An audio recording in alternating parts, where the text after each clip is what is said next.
Movie की शुरुआत में हम क्रिसमस के समय को देखते हैं, जहाँ एक बहुत ही खूबसूरत हाउस होता है। उस घर के अंदर एक छोटी सी बच्ची अपने पेरेंट्स के रूम में आती है और उनसे बोलती है, मॉम मैंने सेंटा को रूफ पर चलते हुए देखा है। उसकी मॉम उसे उठाकर उसके रूम में ले जाती है और सुलाने लगती है, पर वह बच्ची बोलती है, मॉम मैंने सच में सेंटा को देखा था। उसकी मॉम बोली, शायद सेंटा तुम्हारे लिए गिफ्ट लेकर आए होंगे, तुम जल्दी से सो जाओ, सुबह हम तुम्हारा गिफ्ट खोलेंगे। उसके बाद वह अपने रूम में जाने लगती है, पर उसे बाहर किसी के चलने की आवाज आती है, तो वह देखती है कि मेन गेट का दरवाजा भी खुला हुआ है। उसे लगता है शायद उसके हस्बैंड ऑफिस से आते समय गेट को लॉक करना भूल गए होंगे। वह गेट को लॉक करके अपने रूम में वापस सोने चली जाती है और अपने हस्बैंड से बोलती है, तुमने इस बार भी गेट खुला छोड़ दिया था। वह उससे माफी मांगता है और ये दोनों सो जाते हैं। इधर उस बच्ची की आंखें दोबारा खुल जाती हैं और उसे इस बार घर के अंदर किसी के चलने की आवाज आती है। वह नीचे जाकर देखती है तो सामने आर्ट द क्लाउन सेंटा का कॉस्ट्यूम पहने घर में घूम रहा होता है। फिर आर्ट चुपचाप उसके भाई के रूम की तरफ जाता है और उसे जान से मार देता है। यह बच्ची अपने भाई की चीख सुनकर बेहोश हो जाती है। आर्ट फिर सीधा उस बच्ची के मॉम डैड के रूम के अंदर जाता है। सबसे पहले वह उसके डैड के ऊपर कुल्हाड़ी से लगातार वार करता है जब तक कि उसकी बॉडी के छोटे छोटे टुकड़े नहीं हो जाते। तभी आवाज की वजह से उसकी वाइफ की भी नींद खुल जाती है और वह अपने हाथों पर ब्लड लगा हुआ देखती है। फिर उसकी नजर अपने हस्बैंड पर पड़ती है, जिसकी इतनी बुरी हालत देखकर वह शॉक हो जाती है। पर आर्ट अभी भी उसके हस्बैंड को मारे ही जा रहा होता है। आर्ट यह सब बहुत एंजॉय करता है और यह देखकर वह अपने बच्चों के रूम की तरफ भागती है, जहाँ वह अपने बेटे का कटा हुआ बॉडी रूम के चारों तरफ बिखरा हुआ देखती है, जिसे देखकर उसकी चीख निकल जाती है। आर्ट वहाँ भी आ जाता है और उसके ऊपर भी कुल्हाड़ी से अटैक करता है, जिससे उसका बहुत ब्लड निकलने लगता है। आर्ट फिर उसे भी काट पीट कर मार देता है और फिर बड़े मजे से सॉन्ग सुनते हुए कुकीज खा रहा होता है। उसके बाद वह प्लेट को भी अच्छे से धोने लगता है। तभी अचानक आर्ट को किचन ड्रॉर से कोई आवाज आती है और देखता है कि वह छोटी बच्ची वहाँ छुपी होती है। आर्ट उसे देखकर हेलो बोलता है और वह उसे भी मार देता है। इसके बाद हमें 5 साल पीछे का समय दिखाया जाता है, जहाँ सिएना ने आर्ट का गला काट कर उसे मार दिया था। उस जगह एक पुलिस ऑफिसर इन्वेस्टिगेशन कर रहा होता है। वहीं पर आर्ट का कटा हुआ हेड और बॉडी पड़ी होती है, लेकिन आर्ट वापस जिंदा हो जाता है बिना सिर के ही और उस पुलिस ऑफिसर का गला दबाने लगता है। वह आर्ट पर गन से शूट भी करता है, पर आर्ट को कुछ नहीं होता। अगले सीन में हम आर्ट को ट्रेन के अंदर देखते हैं। वह उस ऑफिसर के सिर को अपने सिर की जगह पर पकड़े हुए ट्रेन में बैठा होता है, ताकि वह सिर नीचे न गिर जाए और सीन बहुत टेरिफाइंग होता है। ट्रेन में बैठी हुई एक औरत आर्ट को देखकर डर जाती है। फिर हम मेंटल हॉस्पिटल का सीन देखते हैं, यानी पागल खाना, जहाँ विक्टोरिया ने आर्ट के सिर को जन्म दिया था। जब वह नर्स विक्टोरिया को देखने आती है तो आर्ट का सिर उसे भी मार देता है। उस नर्स की चीख सुनकर गार्ड भी वहाँ आ जाता है। वह विक्टोरिया को देखता है, जो आर्ट के साथ मिलकर उस नर्स को मारकर खा रही होती है और विक्टोरिया ने दीवार पर विकी लव्स आर्ट अपने ब्लड से लिखा हुआ था। इसका मतलब कि अब विक्टोरिया भी आर्ट की तरह बहुत ज्यादा जालिम बन चुकी है और हम देखते हैं कि आर्ट की वह बॉडी भी हॉस्पिटल में आ जाती है। वह फिर विक्टोरिया अचानक से उठकर उस गार्ड का गला दबाने लगती है। इतनी देर में आर्ट भी उसके पास आ जाता है और दोनों मिलकर गार्ड के मुंह में हाथ डालकर उसे 2 हिस्सों में चीर देते हैं। उसके बाद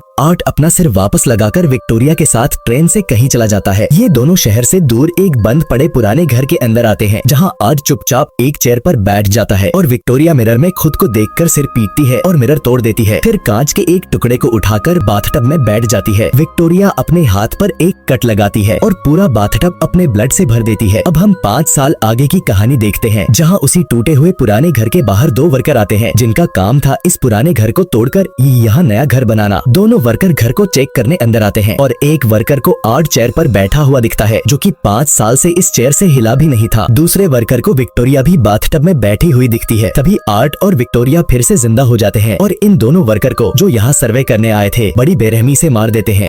इधर हम सिएना को देखते हैं, जो कि 5 साल बाद हॉस्पिटल से बाहर निकलती है, क्योंकि पिछली बार की इंसिडेंट की वजह से वह बहुत ज्यादा मेंटली डिस्टर्ब हो गई थी। और सिएना ही वह लड़की है जिसने सेकंड पार्ट में आर्ट का गला काटकर उसे जान से मारा था। यहाँ पर सिएना के अंकल उसे हॉस्पिटल से लेने आते हैं और सिएना अपने अंकल आंटी के घर आ जाती है, जिनको वह बचपन से बहुत पसंद करती थी। डिनर करते समय सिएना को उसकी मारी हुई फ्रेंड दिखाई देती है, जिसे आर्ट द क्लाउन ने मारा था, और सिएना से बोलती है, मैं तुम्हारी वजह से ही मारी गई हूँ, इसलिए मैं तुम्हें हमेशा दिखाई देती रहूंगी। सिएना डर की वजह से उठकर चली जाती है। यहीं पर हम जोनाथन को देखते हैं, जो कि स्कूल के अपने रूम में आता है। वहीं पर वह अपने फ्रेंड की गर्लफ्रेंड से मिलता है, जो कि जोनाथन से बोलती है, मुझे तुम्हारा इंटरव्यू लेना है। वह लड़की एक ट्रू क्राइम डॉक्यूमेंट्री पर पॉडकास्ट बनाती है और उसे यूट्यूब पर अपलोड करती है, इसलिए वह जोनाथन का भी इंटरव्यू लेना चाहती थी, जो आर्ट द क्लाउन के अटैक को सर्वाइव किया था। पर जोनाथन उसे इंटरव्यू के लिए मना कर देता है, लेकिन वह बार बार बोलने पर मान जाता है। तभी उसे सिएना का कॉल आता है। वह जोनाथन से बोलती है, मैं तुम्हें बहुत मिस कर रही हूँ। 5 साल से हम मिले ही नहीं है। तो जोनाथन बोलता है इस बार हम साथ मिलकर क्रिसमस को सेलिब्रेट करेंगे। आर्ट अब उसी पुराने घर में एक्सपेरिमेंट कर रहा होता है। जैसे कि हमें पता है ठंड की वजह से अगर हमें कहीं चोट लगती है तो और भी ज्यादा दर्द होता है। इसी बेस पर आर्ट एक नया वेपन बनाता है और वह एक चूहे को कोल्ड गैस से जमा देता है, फिर उसे जमीन पर पटक देता है जिससे उस चूहे के छोटे छोटे टुकड़े हो जाते हैं। यह देखकर आर्ट बहुत खुश होता है। अब वह यह वेपन किसी इंसान पर यूज करने वाला था। आर्ट अपने शिकार की तलाश में निकल जाता है। वह एक क्लब में सेंटा को देखता है जिसका कॉस्ट्यूम उसे चाहिए था, क्योंकि इस बार वह हैलोवीन के कॉस्ट्यूम में नहीं बल्कि सेंटा के कॉस्ट्यूम में लोगों को मारने वाला था। आर्ट बार के अंदर जाता है। वह सेंटा का कॉस्ट्यूम पहने हुए बूढ़े आदमी से उसका कॉस्ट्यूम मांगता है, पर वह लोग उसे मना कर देते हैं, लेकिन उसे ड्रिंक ऑफर करते हैं। आर्ट वह ड्रिंक पीकर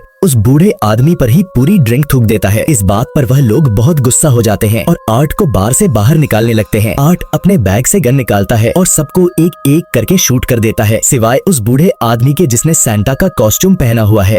आर्ट उसे गोली नहीं मारता क्योंकि ब्लड की वजह से यह सेंटा वाला कॉस्ट्यूम खराब हो जाता, इसलिए वह पहले कॉस्ट्यूम पहनता है। उसके बाद वह अपना वही कोल्ड गैस वाला वेपन निकालता है। पहले वह इस बूढ़े आदमी के ऊपर स्प्रे कर देता है जिसकी वजह से वह पूरी तरह जम जाता है। आर्ट फिर एक हैमर निकालता है और इस बूढ़े आदमी को हैमर से मार मार कर उसकी जान ले लेता है। इधर घर के अंदर सिएना को अपने भाई जोनाथन का एक पुराना लेटर मिलता है जिसमें वह सिएना को बताता है कि कभी कभी कुछ बुरी शक्तियाँ किसी बुरे इंसान की आत्माओं की मदद से हमारी दुनिया में आ जाती है और इन बुरी शक्तियों को मारने का काम एंजल्स करती हैं। और मुझे यकीन है कि तुम भी एक एंजल हो जिसने आर्ट द क्लाउन को मारा था। अगली सुबह सिएना और उसकी कजिन मॉल में शॉपिंग करने जाती हैं। तभी सिएना को कुछ अजीब सा महसूस होता है। आर्ट द क्लाउन वहीं पर होता है। उसकी कजिन सिएना की हरकतें देखकर पूछती है क्या तुम ठीक हो? तो वह बोलती है मैं एकदम ठीक हूँ। तभी सिएना की नजर गेट के बाहर जाती है जहाँ वह आर्ट को देखती है जो सेंटा के कॉस्ट्यूम में मॉल में घूम रहा होता है और वह सिएना को देखकर हेलो बोलता है, जिससे सिएना को यकीन हो जाता है कि यह सेंटा नहीं बल्कि आर्ट द क्लाउन है और वह अभी भी जिंदा है। और अगले ही पल वह वहाँ से गायब हो जाता है। सिएना रेस्टोरेंट में जोनाथन से मिलती है और उसे सारी बात बताती है कि मैंने आर्ट को देखा था, पर जोनाथन बोलता है यह कैसे हो सकता है, आपने मेरी आंखों के सामने उसका गला काट कर उसे मारा था। वह बोलता है आप अब आर्ट द क्लाउन के बारे में भूल जाइए, मैंने भी उसे भुला दिया है। फिर सिएना उसे वही लेटर दिखाती है जिसमें लिखा था कि बुरी शक्तियों को हमारी दुनिया में आने के लिए किसी मरते हुए इंसान की जरूरत पड़ती है। पहले वह उस बच्ची की मदद से हमारी दुनिया में हेल से आया था और इस बार विक्टोरिया की मदद से आया है। तभी वह 5 साल से मेंटल हॉस्पिटल से गायब है। तो इस पर जोनाथन बोलता है अब हमें क्या करना चाहिए, क्या हम इस बारे में आंटी अंकल को बता सकते हैं? पर सिएना बोलती है उन्हें बताने का कोई मतलब नहीं है, वह हमारी बातें नहीं मानेंगे और पहले हमें उस तलवार को ढूंढना पड़ेगा, तब हम कुछ कर सकते हैं। इधर मॉल में आर्ट ने वहाँ के सेंटा को मार दिया था और उसकी जगह पर जाकर बच्चों को गिफ्ट्स देने लगता है, जिस पर वहाँ की सारी मॉम्स शॉक्ड हो जाती हैं कि यह कैसा सेंटा है जो इतना खतरनाक दिख रहा है, जिसके पूरे कॉस्ट्यूम पर ब्लड लगा हुआ है। तभी मॉल के एम्प्लॉयज भी उसे पहचान लेते हैं कि यह हमारा सेंटा नहीं है बल्कि कोई और है। वह लोग उसे वहाँ से बाहर निकालने लगते हैं, पर तभी एक बच्चा आर्ट द क्लाउन का दिया हुआ गिफ्ट खोलता है जिसके अंदर बॉम्ब होता है और वहाँ एक जोरदार धमाका होता है जिसकी वजह से वहाँ मौजूद सभी बच्चों के चीथड़े उड़ जाते हैं और यह देखकर आर्ट बहुत मजा लेता है। इधर सिएना ने उस हेवन से आई हुई तलवार को ढूंढ लिया था और उसे क्रिसमस ट्री के नीचे छुपा देती है। इधर हॉस्टल में जोनाथन के फ्रेंड की गर्लफ्रेंड उसे इंटरव्यू के लिए मनाने की कोशिश कर रही होती है। इतने में हम देखते हैं कि आर्ट भी यहाँ आ जाता है और बड़े मजे से सेंटा का कॉस्ट्यूम पहने अंदर आता है जैसे कि यह हॉस्टल उसके बाप का हो। अंदर वह लड़की बोलती है मुझे महसूस करना है कि आर्ट द क्लाउन जैसा किलर अगर किसी के सामने हो तो उसे कैसा लगता है, और यह सारी बातें आर्ट भी बाहर सुन रहा होता है। आर्ट अपनी तारीफ सुनकर बहुत खुश होता है और इशारों में बोलता है चलो आज मैं इसकी यह विश पूरी कर दूंगा। फिर आर्ट वहाँ से जोनाथन के रूम की तरफ चला जाता है और उसके साथ क्या करता है इसके बारे में हमें आगे पता चलेगा। इधर सिएना टीवी पर वही न्यूज देखती है जिस मॉल में आर्ट ने बॉम्ब ब्लास्ट किया था। यह देखकर सिएना को कंफर्म हो जाता है कि आर्ट द क्लाउन वापस आ गया है। वह तुरंत अपने अंकल को जोनाथन को हॉस्टल से घर पर लाने को बोलती है। हॉस्टल के वॉशरूम में हम जोनाथन के दोनों फ्रेंड्स को इंटीमेट होते हुए देखते हैं, लेकिन आर्ट भी बाहर पेशाब कर रहा होता है। उसके बाद वह चेंसो स्टार्ट करके उन दोनों की तरफ चुपचाप जा रहा होता है। वह डोर को तोड़कर उन्हें जिंदा ही चेंसो से काटने लगता है। आर्ट इस लड़की के फेस पर चेंसो से इतने कट लगाता है कि वह बेहोश हो जाती है। फिर आर्ट मुस्कुराते हुए अपने ग्लासेज उतारकर अपना फेस दिखाता है कि लो देख लो, ऐसा लगता है जब मैं किसी के सामने आता हूँ। लेकिन उसका बॉयफ्रेंड अभी भी जिंदा होता है। आर्ट उसे इतनी बुरी तरह से मारता है कि मैं इस सीन को यूट्यूब पर एक्सप्लेन नहीं कर सकता। इन दोनों को निपटाने के बाद आर्ट बड़े मजे से जमीन पर लेटकर उनके ब्लड के साथ खेलता है। इधर घर पर सिएना सो रही होती है और एक बुरे सपने की वजह से उसकी आंखें खुल जाती हैं। उसे नीचे से उसके अंकल आंटी की आवाज सुनाई देती है। वह भी रात के 2 बजे। वह नीचे चेक करने जाती है तो देखती है यह आवाज उसके अंकल आंटी की नहीं थी बल्कि विक्टोरिया उनकी आवाज निकाल रही होती है। सिएना के होश उड़ जाते हैं विक्टोरिया को घर के अंदर देखकर। फिर वह वह आर्ट को देखती है जिसने उसके अंकल को भी मार दिया था और उनका कटा हुआ बॉडी वायर की मदद से दीवार पर लटकाया हुआ था। फिर आर्ट हैमर लेकर सिएना को मारने जाता है। सिएना भी आर्ट से काफी लड़ती है पर बिना तलवार के वह कमजोर पड़ने लगती है। फिर आर्ट उसे मारकर बेहोश कर देता है। जब उसकी आंख खुलती है तो वह अपने आप को चेयर से बंधा हुआ पाती है। उसके सामने उसकी आंटी को भी आर्ट ने बांधा हुआ था। उन दोनों के बीच में आर्ट ने टेबल पर कुछ रखा हुआ होता है जिसके अंदर से ब्लड निकल रहा होता है। विक्टोरिया सिएना से बोलती है, यह सब जो इनके साथ हो रहा है यह सब तुम्हारी गलती है। विक्टोरिया उसकी आंटी के मुंह से टैप हटाती है तो वह पूछती है, मेरी बेटी कहाँ है, प्लीज उसे जाने दो। तो विक्टोरिया आर्ट को इशारा करती है